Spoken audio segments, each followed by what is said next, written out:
안녕하세요. 저는 40대 후반의 주부입니다. 얼마 전 있었던 일입니다. 위장이 안 좋아 수술을 받고 회복 중인 친정 엄마에게서 깨톡이 왔습니다. 혹시 여기 사진에 있는 곳 어딘지 알아? 여기 외국이지? 엄마가 보내준 사진은 숙모와 삼촌의 사진이었습니다. 엄마는 그러니까 숙모의 깨톡 프로필을 캡처해서 보낸 것이었죠. 숙모는 스팽글이 많이 달린 셔츠를 입고 있었고 짧은 쇼커트 머리에 펌을 해 나이보다 젊어 보였습니다. 엄마와는 3살 차이밖에 안 나는데 사람들은 그것밖에 차이가 안 나냐고 말을 했습니다.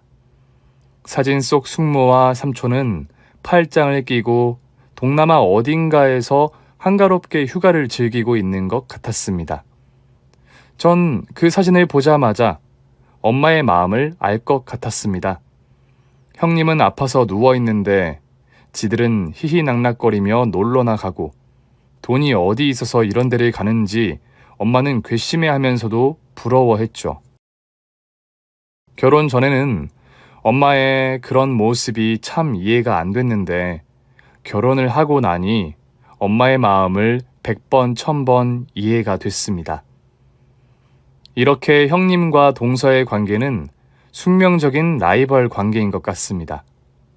삶은 원래 불공평한 거라지만 같은 집에 시집 와서 누구는 잘 살고 잘 사는 동서를 보면 괜히 배가 아픈 건 우리나라 주부들이라면 다들 공감하실 거라 생각합니다. 그래서인지 형님들은 자기 삶이 불행한 것보다 동서가 행복한 것을 못 견뎌 하는 경향이 있죠. 저 또한 그런 것 같았습니다. 결혼을 하고 시동생과 동서가 생긴 후 그들이 행복할 때마다 배가 아팠습니다. 그런데 그래도 가족인데 라는 마음으로 늘 웃는 얼굴로 그들을 대했습니다. 하지만 사람 마음이 어찌 다 저 같을 수 있을까요? 시동생 내외와 저는 절대로 교집합이 될 수 없는 그런 따로 국밥 같은 관계였습니다.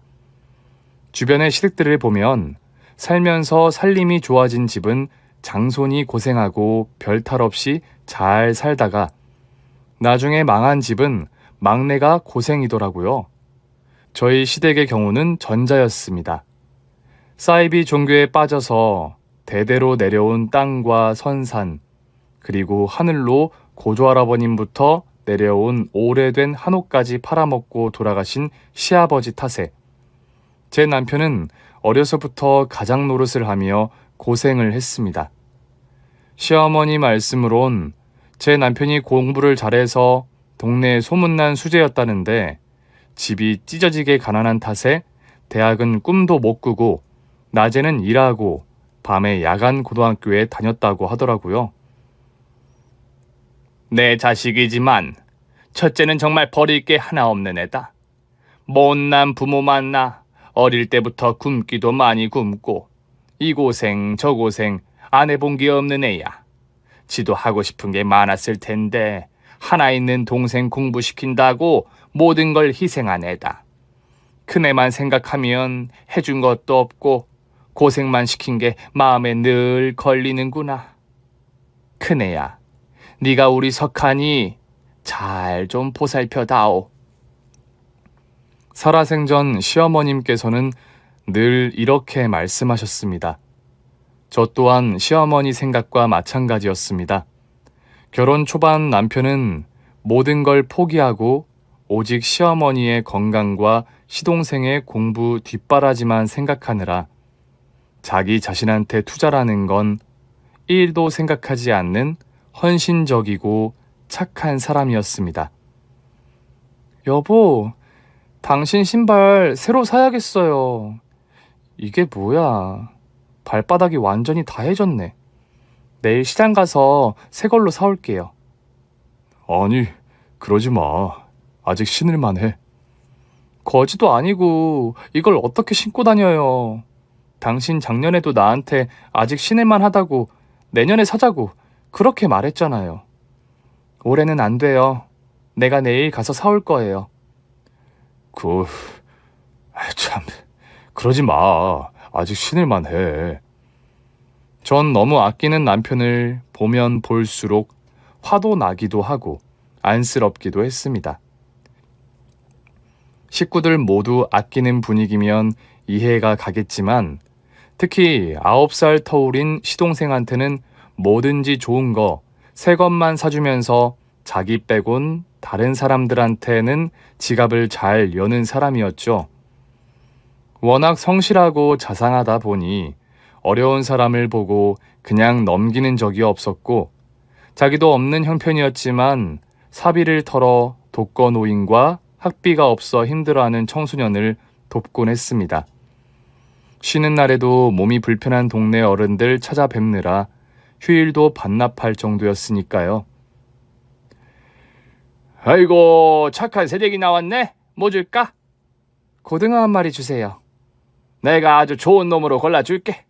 아니, 어제 신랑이 시장 와서 늙은이들 덥다고 빙수를 그냥 온 시장에 돌렸다니까. 얼마나 마음도 착한지. 새댁이랑 새댁 신랑은 복 받을 거야. 세상에 그런 사람이 어딨어. 네? 네. 말만 들으면 진짜 남편은 자선사업가 같았습니다. 저는 착한 남편 만났다고 주변에서 부럽다며 칭찬 세례를 받았지만 그 칭찬이 그리 썩 듣기는 좋지 않았습니다. 전 남편이 자기 자신도 챙겨가며 누군가를 도와주길 바랬거든요. 이런 남편을 누구보다 제가 잘 알기에 이번에는 남편의 신발을 꼭 사야겠다는 마음으로 시장으로 갔습니다. 한 켤레 10,000원짜리 신발을 보다가 갑자기 이건 아니다 싶은 생각이 들었습니다. 매일 힘들게 일하는 남편에게 정말 좋은 신발을 사주고 싶다는 생각을 했죠. 그래서 시내로 가 브랜드 있는 신발을 큰 마음 먹고 샀습니다. 이거 여기서 제일 좋은 거 맞죠? 그럼요. 우리 남편 신을 건데 만약에 이 물건 누가 환불하러 오면 절대 환불 안 된다고 해주세요. 평생 신발 하나만 신고 다닐 양반이라. 남편분은 좋으시겠어요. 이렇게 마음 써주는 아내분이 계셔서요. 만약 오시면 절대 환불 안 된다고 말씀드릴게요. 전 그렇게 기분 좋은 마음으로 남편의 새 신발을 들고 집으로 갔습니다. 그리고 남편이 퇴근하자마자 새 신발을 보여줬죠. 참, 안 사도 되는데. 근데 여보, 이거 비싼 거 아니야? 엄청 비싼 거예요. 그러니까 떨어질 때까지 막 신어요. 떨어지면 내가 또 좋은 신발 사줄게요. 이거 도로 갖다 주자. 난 살면서 10,000원 이상짜리 신발 신어본 적이 없어. 이거 절대 환불 안 되고 만약에 안 신으면 나 진짜 화낼 거예요. 알겠죠? 알았어. 그런데 며칠 후 고등학생이었던 시동생이 귀에 이어폰을 꽂고 뭐가 그리 좋은지 룰루랄라 하면서 집으로 왔습니다. 도련님 왔어요? 천사를 찾아 싸바. 시동생은 제가 시집 올 때부터 절 형수로 생각하지 않는 것 같았습니다. 어린 게 어른이 인사를 해도 인사도 안 하고 지가 꼭 뭘 필요할 때만 와서 말 거는 그런 싸가지였죠. 집에 오면 손 하나 까딱 안 하고 지 할 일만 해서 전 시동생 방 청소 온갖 뒤치다꺼리를 해야만 했습니다. 그날도 신발을 휙 던져버리고 남편이 사준 CD 플레이어를 들으며 자기 방으로 가더군요. 한 번도 신발을 제대로 놓는 꼴을 못 봤어. 아휴.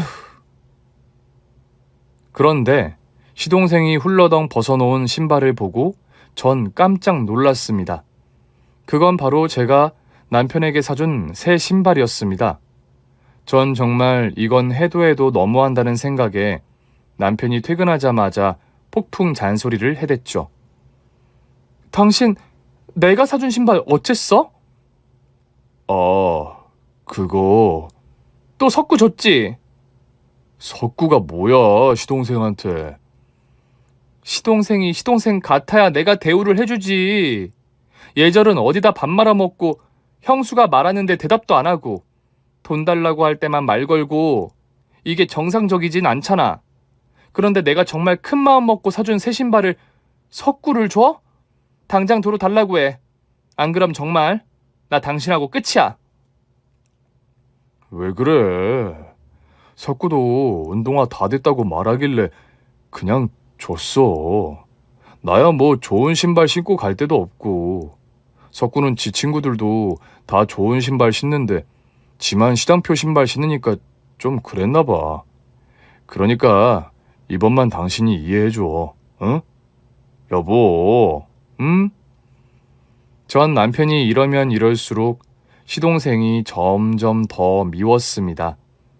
하지만 그래도 시동생인데 라는 마음에 뭐라 하기도 힘들었죠. 그래서 이번에도 또 전 시동생에게 의도치 않게 새 신발을 사주고 말았습니다. 다음날 아침을 차리고 있는데 시동생이 아침도 안 먹고 학교를 가려고 했습니다. 그래서 제가 시동생을 불러 아침 먹고 가라고 말했죠. 도련님, 아침 먹고 가야죠. 어제 형한테 그렇게 뒤에서 나 욕해놓고 웃는 얼굴로 아침 먹으라고요? 좀 가증스럽네요. 도련님, 그게 아니라 내가 언제 새 신발 사달라고 했어요? 했냐고요? 내가 무슨 거지 새끼도 아니고. 그리고 형이 그냥 나한테 주고 싶어서 준 신발인데 왜 형수가 난리예요? 도련님, 형님 신발 보셨어요? 밑창이 다 떨어져도 도련님 새 신발 신겨주고 싶어서 그런 건데 왜 그런 마음을 몰라요? 아, 됐고! 나도 그런 말 들은 이상 이따위 신발 신기도 싫어요. 내가 사달라고 했나? 완전 어이없네. 에이씨! 시동생은 그 신발을 쓰레기통에 그대로 쳐 박아놓고 학교를 가버렸습니다. 정말 비 오는 날 먼지나게 매질을 해야 정신을 차리나 생각이 들 정도로 시동생은 싸가지의 끝판왕이었습니다. 전 쓰레기통에 버려진 신발을 다시 꺼내 깨끗이 닦아서 신발장에 다시 넣어두었죠. 시동생이 쓰레기통에 버렸다고 하면 남편은 아마 다시 신을 것 같았거든요.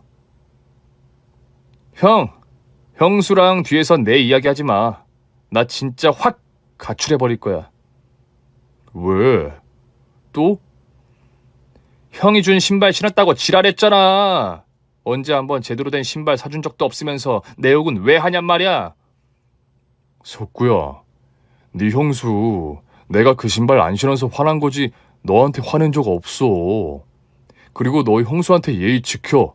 한 번씩 보면 너 형수한테 좀 함부로 대하는 것 같아. 형수, 너한테는 엄마 같은 사람이야. 밥 해줘, 빨래 해줘, 너 학교 뒷바라지까지 다 하잖아. 그러니까 너도 형수 마음 좀 알아줬으면 한다. 알겠지? 아이씨, 몰라. 둘 다 뭐 자꾸 마음을 알아달래. 내가 지금 이렇게 엇나가지 않고 학교에서 공부하는 것만 해도 감사하다고 생각해야 하는 거 아니야? 다른 애들 같았으면 이런 집구석 짜증난다고 하면서 벌써 나쁜 길로 빠졌을걸? 그렇게 생각 안 해? 그래. 형이 그 부분은 너무 감사하게 생각해. 근데 네 형수 마음도 좀 알아줬으면 해.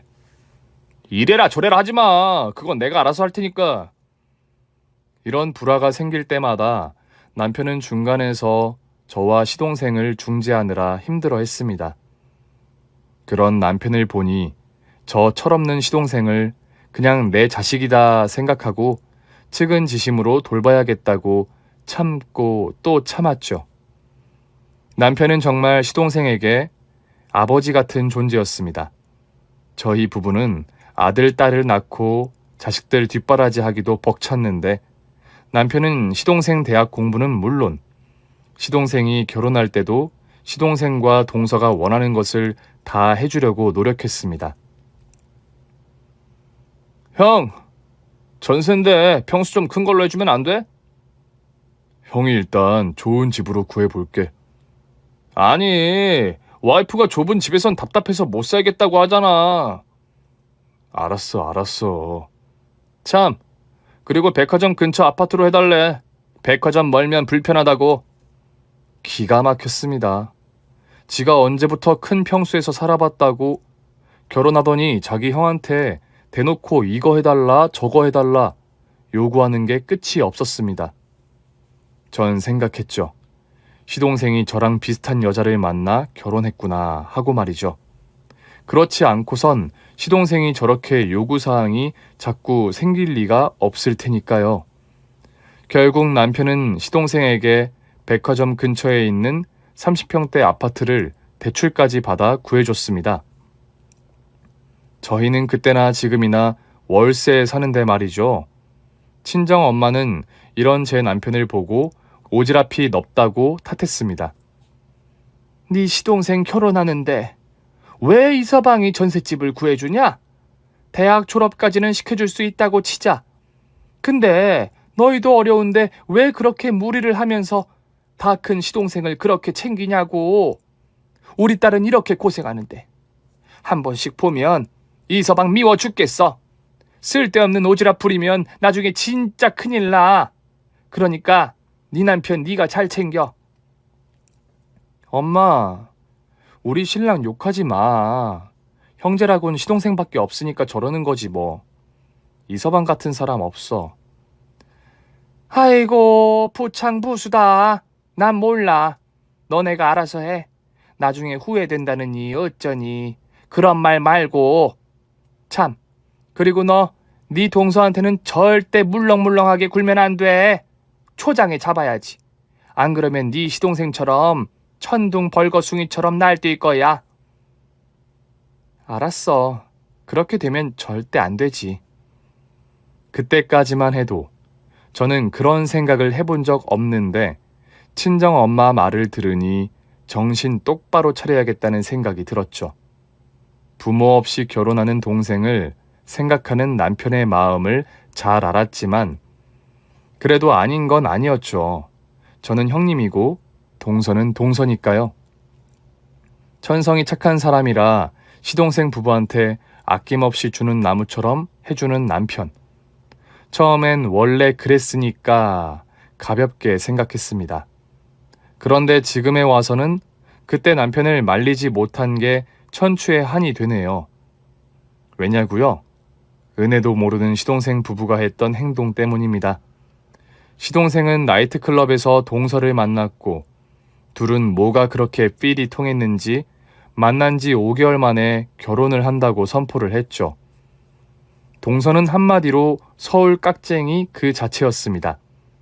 애교도 많고 형님 하면서 살갑게 구는 성격이 귀엽기도 했죠. 그런데 한 번씩 선을 넘는 말과 행동을 할 때마다 저는 저보다 12살이나 어린 동서를 야단칠 수밖에 없었습니다. 형님은 왜 이런 집에 살아요? 이런 집? 우리 집이 어때서? 형님 나이 되면 자기 명의로 된 집은 있어야 하는 거 아니에요? 근데 오빠 이야기 들어보니까 아직도 월세라던데 왜 이렇게 구질구질하게 사세요? 구질구질? 아, 쏘리. 아니, 나이도 있는데 아직 월세라고 하니까 애들도 부끄럽지 않을까 해서요. 제 친구 이야기 들어보니까 애들이 어디 사는지 서로 물어보고 별로 안 좋은 데 살면 왕따도 시키고 그런데요. 동서, 참 말 이쁘게 한다. 동서 결혼식, 동서가 지금 살고 있는 집, 그리고 동서 남편이 그렇게 좋은 직장에 다니는 거 다 우리 애들 아빠가 다 해준 거 몰라서 그래? 정말 서방님이나 동서나 너무한다 진짜. 고맙다는 이야기는 못 해줄 망정 우리 사는 꼴 보고 욕이나 하고. 한 번만 그런 이야기 다시 하면 나도 그땐 진짜 못 참아. 알겠어?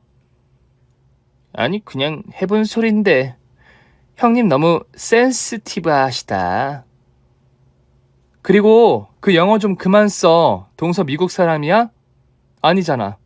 듣기 싫으니까 한국말 써. 알았어? 아무리 귀엽다 해도 이런 말을 할 때면 진짜 확 쥐어받고 싶었습니다. 아무리 철이 없어도 지들 때문에 우리가 이렇게 사는데 그 은혜도 모르고 저렇게 못된 말만 골라서 하는지 진짜 시동생이나 동서나 저희 친정엄마 말대로 부창부수였습니다. 한때 세상에 둘도 없이 우애가 깊던 남편과 시동생의 관계가 남보다 못한 사이가 된 건 시동생이 회사를 관두고 사업을 시작하면서였습니다. 시동생의 사업은 시작이 좋았습니다. 그때 한창 뷰티 사업이 붐이었고 시동생은 화장품 사업에 뛰어들어 많은 돈을 벌게 됐죠. 없는 살림에 돈이 생기고 보니 시동생 내외의 목에 힘부터 들어갔어요. 아, 형! 여기! 저희는 시동생이 웬일로 저녁을 산다고 해서 엄청 비싼 소고기 집에 초대를 받았습니다. 아이들은 고기를 먹으러 간다며 좋아했고 저희 부부도 시동생이 이렇게 식사 초대를 해주니 기분 좋은 마음으로 식당에 갔습니다. 형님, 여기 앉으세요. 어머, 우리 조카들 많이 컸네. 많이 컸지. 이제는 둘이 말싸움도 한다니까. 귀엽다. 형님, 드시고 싶은 거 마음껏 시키세요. 여기 너무 비싸다. 영수, 요즘 소고기집 이 정도는 다 해요. 난 요즘 소고기를 너무 많이 먹어서 지겨운데 이 사람이 형수랑 형 식사 대접하고 싶다고 해서 왔어요.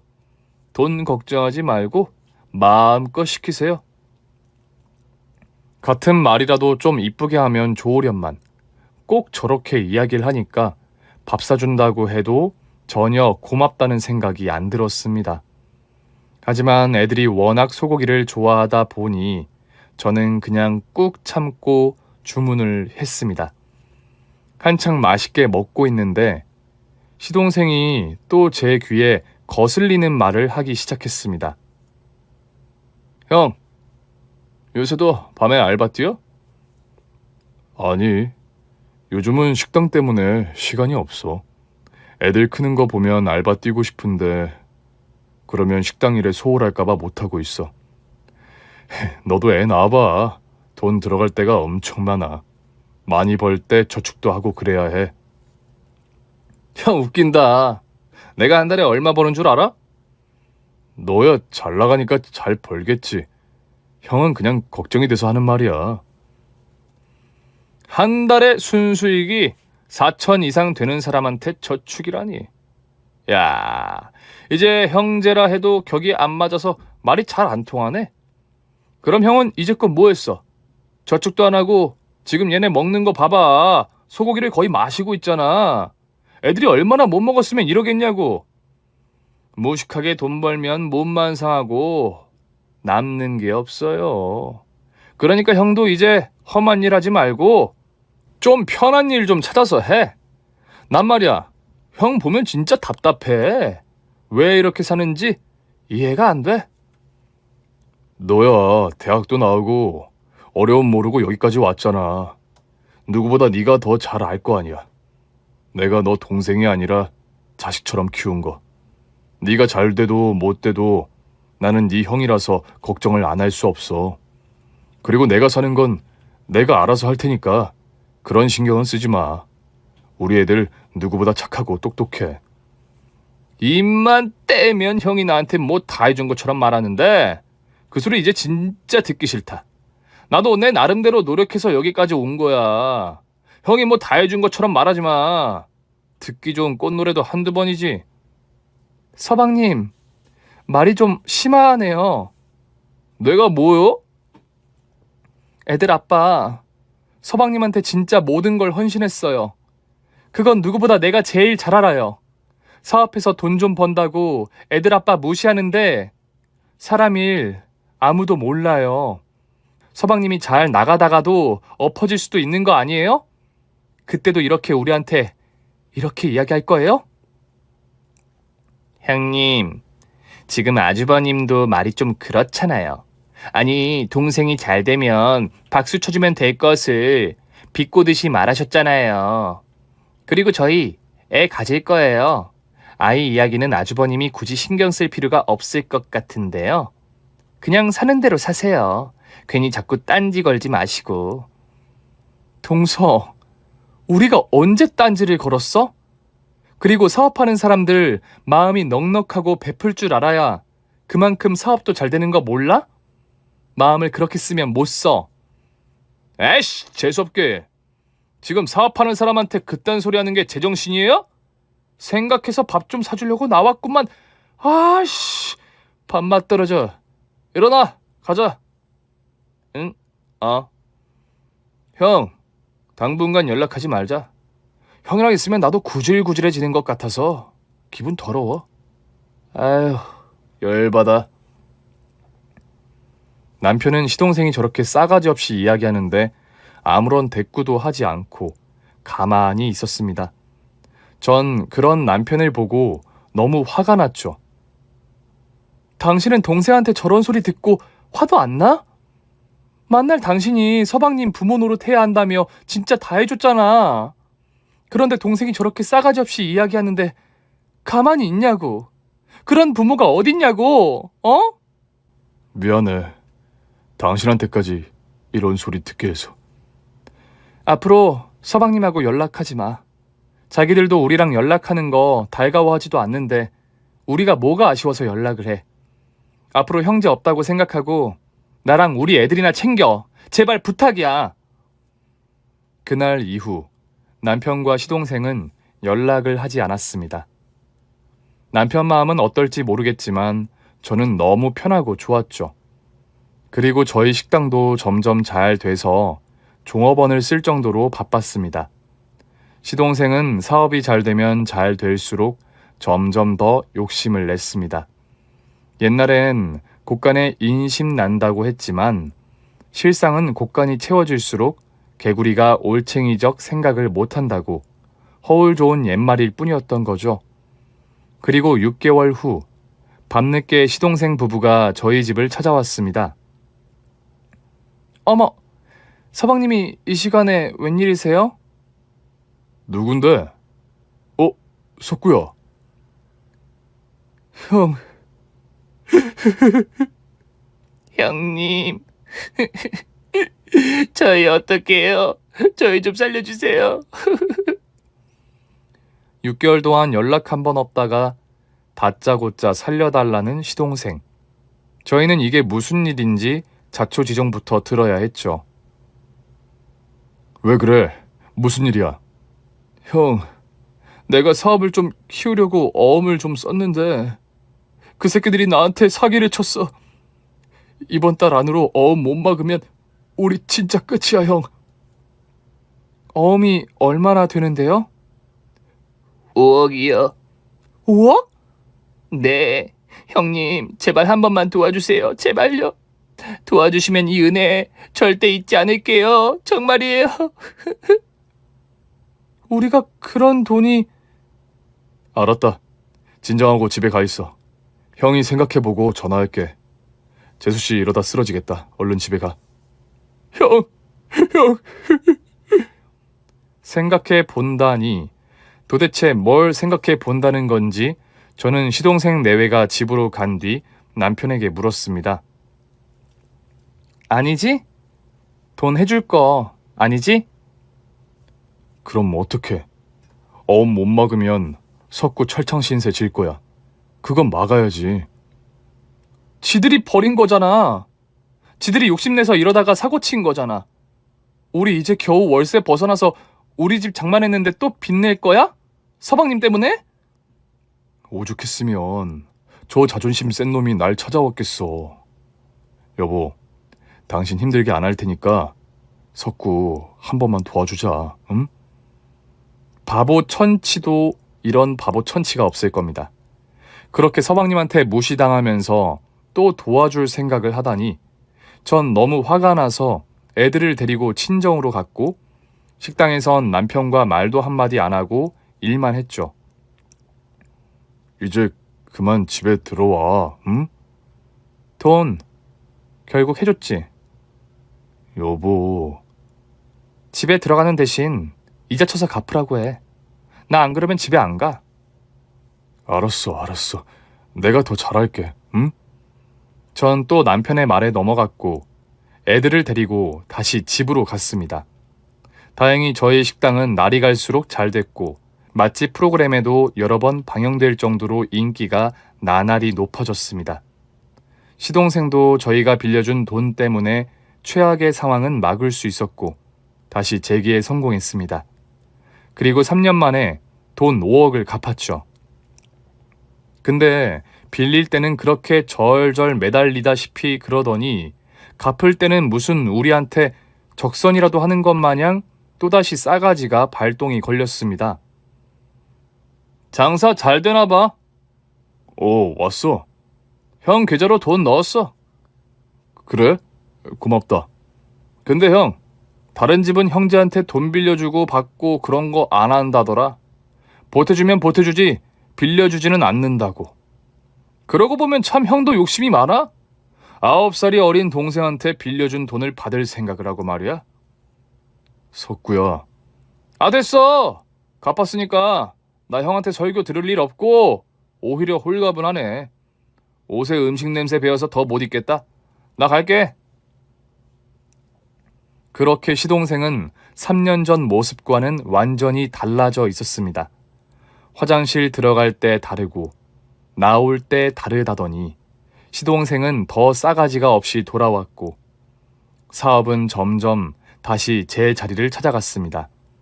그렇게 시동생도 자리를 잡고 저희도 장사가 잘 돼서 매일매일 오늘만 같아라 하고 그땐 생각했습니다. 그런데 장사가 한창 잘 될 무렵 갑자기 저희 가족에게 불행이 하나씩 찾아오기 시작했습니다. 어떤 손님이 저희 집의 음식이 재탕을 한다는 둥 유언비어를 뿌려 저희 식당은 점점 손님이 줄었고 날이 갈수록 팔이 날리는 일이 많았습니다. 하지만 진짜 불행은 이제부터 시작이었죠.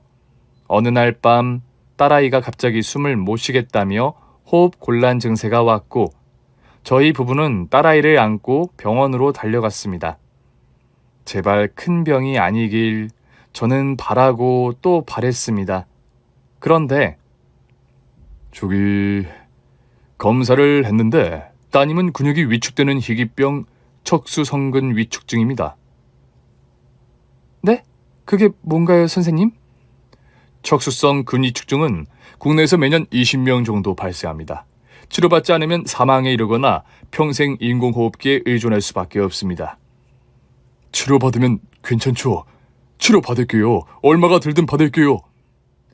아직 국내엔 치료제가 건강보험이 적용이 안 돼서 좀 많이 부담되실 수도 있습니다. 얼만데요? 네? 미국에선 1회 투약 비용이 20억입니다. 20억이요? 아이가 희귀병에 걸린 것도 하늘이 무너질 것 같았는데 치료비가 수십억이 든다니 정말 전 어떻게 해야 할지 앞이 캄캄했습니다. 돈 때문에 애를 평생 인공호흡기에 의존하게 할 수도 없고 딸아이를 저는 살려야만 했습니다. 여보, 일단 그때 당신 친구한테 투자한 돈 다시 좀 돌려받자. 지금 그 방법밖에 없어. 여보, 왜 그러는데? 말해봐, 빨리. 전화를 안 받아. 어제부터 수십 통을 했는데 전화를 안 받아. 그럼 우리 돈은? 우리 돈은! 남편은 모아둔 돈을 제일 친한 친구의 설득에 못 이겨 투자를 했었는데 그 친구가 잠적해 버린 것이었습니다. 정말 우리한테 왜 자꾸 이런 일이 벌어지는지, 단 하루라도 편하게 살 수 있을 수는 없는지 진짜 세상이 원망스럽기만 했습니다. 전 무조건 딸의 치료비를 마련하기 위해 생각하고 또 생각했습니다. 제 주변에 그런 큰 돈을 가진 사람은 아무리 생각해도 동선애밖에 없었습니다. 전 너무너무 싫었지만 딸아이를 위해 동서를 찾아가야 했습니다. 남편도 모르게 말이죠. 만약 제가 시동생에게 돈을 빌린다고 하면 안 된다고 길길이 날뛸 거라 전 말할 수가 없었습니다. 그리고 남편은 딸의 치료비를 마련하기 위해 지방에 잠시 내려갔다 온다고 했고 저는 그 틈을 타 동서 집에 가기로 했죠. 어머, 형님, 웬일이세요? 잠깐 들어가도 될까? 할 말이 있어서. 형수? 뭔 일인데요? 저기 수환이가 수환이가 왜요? 얼마 전에 숨을 못 쉬겠다고 해서 병원에 갔더니 희귀병이래. 어머, 어떡해. 의사한테 물어보니 살릴 방법은 주사를 맞는 건데 그 치료 주사가 건강보험 적용이 아직 우리나라에서는 안 돼서 수십억이 든대. 동서, 형편 되는 대로 우리 딸 치료비 좀 빌려주면 안 될까? 내가 이자까지 쳐서 꼭 갚을게. 응? 그런데 동서의 반응은 정말 상상 초월이었습니다. 형님, 좀 뻔뻔하시네요.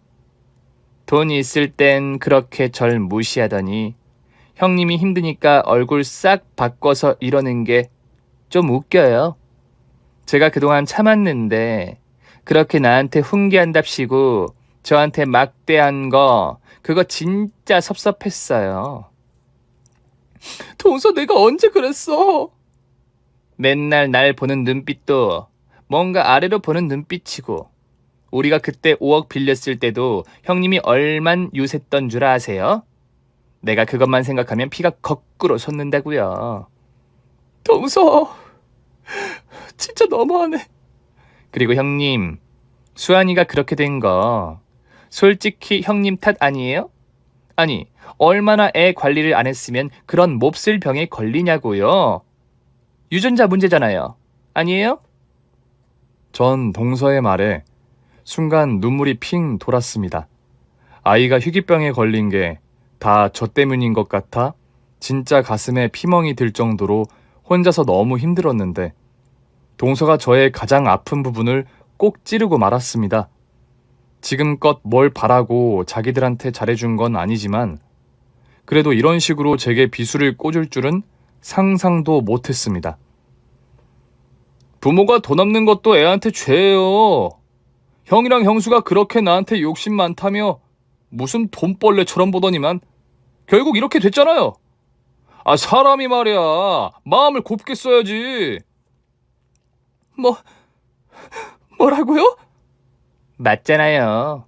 형님 신부가 그래서 애가 그런 병에 걸린 거라고요. 야! 동서는 진짜 하지 말아야 할 말을 결국 제게 하고 말았습니다. 저는 순간 시동생이고 뭐고 이성을 잃었고 동서 머리채를 잡고 분풀이를 했습니다. 그런데 갑자기 시동생이 절 잡더니 벽으로 내동댕이를 쳤고 쌍욕을 해댔습니다. 형수 같지도 않은 게 감히 내 와이프를 건드려? 야, 너 미쳤어? 뭐? 너 지금 내가 너한테 어떻게 했는데 내가 어떻게 했는데 누가 해달라 했어? 어? 난 니들한테 원한 거 없었어. 니들이 부모 없는 놈이라고 날 무슨 거지처럼 생각하면서 니들이 좋아서 나한테 잘해준 거잖아. 난 그런 거 바란 적 없어. 야, 이석구, 너 진짜 천벌 받을 거야. 천벌은 누가 받는다고 이래. 천벌은 니년이 받는 거야, 미친년아. 돈 없으니까 불쌍한 척하면서 고개 숙이고 자식이 무섭긴 무섭네. 근데 어쩌냐? 난 한 푼도 도와주기 싫은데 이 거물이 같은 년아. 당장 우리 집에서 꺼져, 당장. 진짜 개판이 따로 없었습니다. 동서와 시동생은 2대1로 저를 마구 때렸고 결국 동서와 시동생 손에 끌려서 현관 밖으로 내쫓겼습니다. 신발도 못 신은 채로 말이죠. 너무 억울하고 분해서 말도 안 나올 지경이었습니다. 하늘도 참 불공평하시지. 저런 것들은 호의호식하며 사는데 우리처럼 성실하게 살아온 사람들에겐 이런 시련만 주시는지. 그렇게 맨발로 쫓겨나 2시간 동안 걸어서 집으로 갔습니다. 집에 가니 남편이 와 있었습니다. 전 남편을 보자마자 펑펑 울었습니다. 여보, 왜 이래? 꼴이 이게 뭐야? 나 진짜 억울해. 나 진짜 억울하다고. 이제껏 왜 그렇게 바보같이 살았는지 진짜 살기 싫어. 내 자식 치료비도 못 마련하는 애미가 살 자격이 어딨어? 나 진짜 살기 싫어. 살기 싫다고. 일어나. 뭐? 일어나라고. 전 남편이 이렇게 화내는 건 처음 봤습니다. 그러더니 제 손목을 잡고 어디론가 향했습니다. 남편이 화를 내며 찾아간 곳은 바로 동선의 집이었죠. 야! 이 호러 자식아! 문 열어! 문 열라고! 뭐야? 이 개새끼야. 감히 형수한테, 감히. 아이고 무서워라. 형수, 우리 형제 이간질하는 건 여전하네. 왜? 형수가 뭐라대? 이 짐승만도 못한 놈. 아버지 어머니 돌아가시고 너무 불쌍하고 미안해서 내가 널 얼마나 챙기고 내 모든 것을 너한테 다 바쳤어. 근데 네가 나한테 이럴 수가 있어? 이 배은망덕한 놈. 그만. 등록금이랑 전셋집 해준 거 돌려줄게. 그럼 됐지? 계좌 불러. 빨리 부르라고. 2배 쳐서 줘? 3배 쳐서 줘? 나 다신 이딴 소리 듣기 싫으니까 부르라고. 그래, 불러요. 불러. 더러워서. 그깟 돈 얼마나 한다고. 내가 2배, 아니 3배 쳐서 붙일게요. 그럼 됐죠? 아니, 지 새끼 아픈데 왜 우리한테 지랄이냐고, 지랄이. 그런데 그때 남편은 갑자기 동서뺨을 있는 힘껏 갈겼습니다. 시동생 그리고 저는 너무 놀라 말을 못했고 순간 정적이 흘렀습니다. 남편은 그간 참았던 화가 머리 끝까지 올랐고 그 어렵다는 재수씨 얼굴을 그냥 날린 겁니다. 이 미친년아, 네가 그러니까 애가 없는 거야, 알아? 너 같은 년은 애 낳으면 안 돼. 그 애가 뭘 보고 배우겠어, 남편은 동서가 가장 듣기 싫어하는 말을 내뱉고 말았습니다. 동서는 결혼을 하고 나서 아이를 가지려고 진짜 안 해본 게 없을 정도로 노력했지만 아이를 갖지 못하고 있었고 저희 집에선 동서가 아이를 못 낳는 것에 대해서 말하는 걸 금기시하다시피 했었죠. 그런데 착하디 착한 남편이 동서에게 그런 모진 말을 하다니 전 믿기지가 않았습니다. 지금 뭐랬어? 뭐랬냐고! 이제 막 가자는 거네? 이 거지 같은 것들이 돈 없으니까 완전 쳐 돌았구나. 이제 눈에 보이는 게 없어? 그래, 2판 4판이다. 이씨, 형이고 뭐고 없어. 오늘 그냥 다 뒤져버리자. 으악! 시동생은 정말 미친놈 날뛰듯이 창고로 가더니 야구 방망이를 가져왔고 저희를 향해 마구 휘둘렀습니다. 집은 엉망이 됐고 동서조차 자기 신랑을 말리지 못할 정도로 시동생은 눈이 돌아갔죠. 가만히 보고 있던 남편은 시동생이 휘두르는 야구방망이를 잽싸게 잡았습니다. 그리고 그대로 시동생을 팽개쳐 버렸고 동서에게 했던 것처럼 싸다구를 그냥 날려버렸습니다. 으아! 뭐가 어쩌고 어째? 이 미친 미나리 꽃다발 같은 것들이 어디서 되먹지 않는 소리를 씹으려? 되먹지도 않은 것들.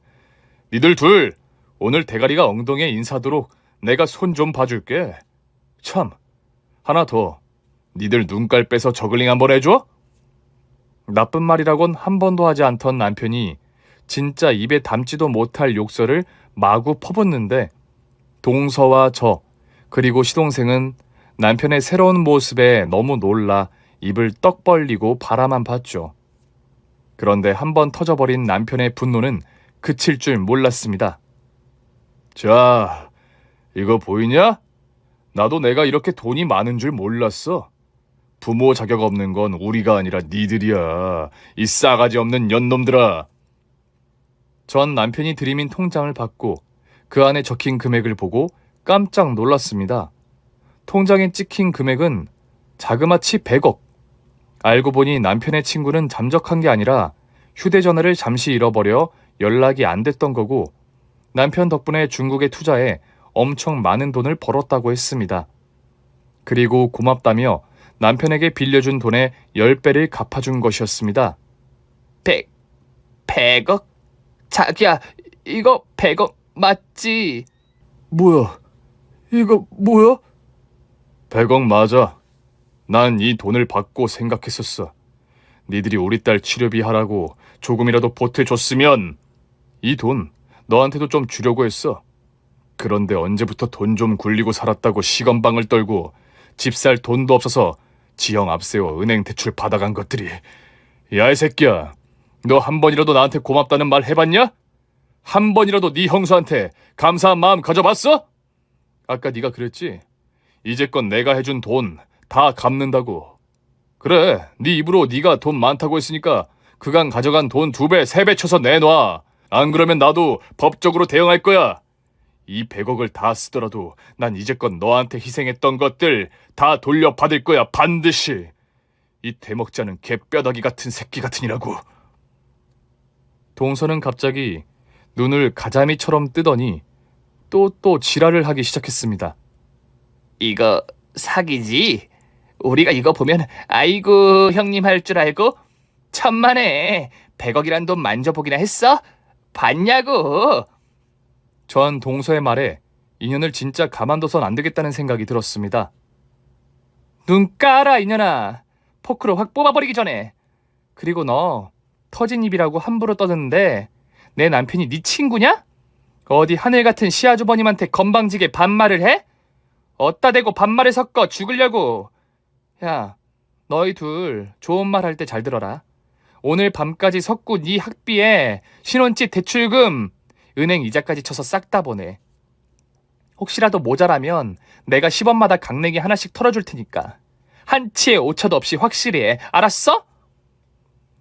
저희는 그렇게 한마음이 돼 그동안 쌓였던 화를 그날 다 풀어버렸습니다. 그리고 100억이 든 통장을 들고 터덜터덜 집으로 걸어갔죠. 택시 타고 갈까? 뭐하러 돈 들게. 그냥 걷자. 근데 당신 언제부터 그렇게 욕을 잘했어? 내가 할 소린데? 강냉이를 턴다고? 예전에 껌 좀 씹었나 보네. 그래, 껌 좀 씹었다. 왜? 으이구, 그동안 나 때문에 고생 많았어. 저런 또라이 같은 놈을 시동생이라고 먹이고 키우고. 내가 앞으로는 진짜 호강시켜줄게. 나 100억 가진 남자야. 아이고, 말만 들어도 배부르네. 그리고 몇 시간 뒤 남편 계좌로 목돈이 들어왔고 은행 이자를 제대로 쳐서 보낸 건지 잘 모르겠더라고요. 사실 애초에 돌려받을 생각도 없던 돈이었으니까요. 시동생 부부는 화무 10일 홍이라고 부귀와 권세가 영원하진 않다는 걸 몰랐고 다시 사업이 어려워지자 저희에게 연락을 해왔지만 남편은 아주 칼로 무자르듯 시동생의 부탁을 단칼에 거절했습니다. 제 딸은 치료를 받고 완치가 돼 지금은 대학 입시를 준비하고 있고 남편과 저는 새로운 메뉴를 개발해 다시 식당을 열었습니다. 그리고 저희 부부는 50억을 어려운 이웃들을 위해 기부했고 매년 좋은 일을 하면서 착하게 살아가고 있답니다. 처음부터 잘난 사람 없습니다. 그러니까 다들 하루하루 열심히 일하며 사는 거 아니겠어요? 100억이 있든 없든 100억이란 돈의 가치보다 더 가치 있는 일들을 해보세요. 그러면 여러분들에게도 꼭 좋은 일이 생길 겁니다. 오늘 준비한 사연은 여기까지입니다. 재미있게 들으셨다면 구독과 좋아요, 알림 설정까지 눌러주세요. 그럼 저는 다음 사연으로 찾아뵐게요. 오늘도 건강하고 행복하세요.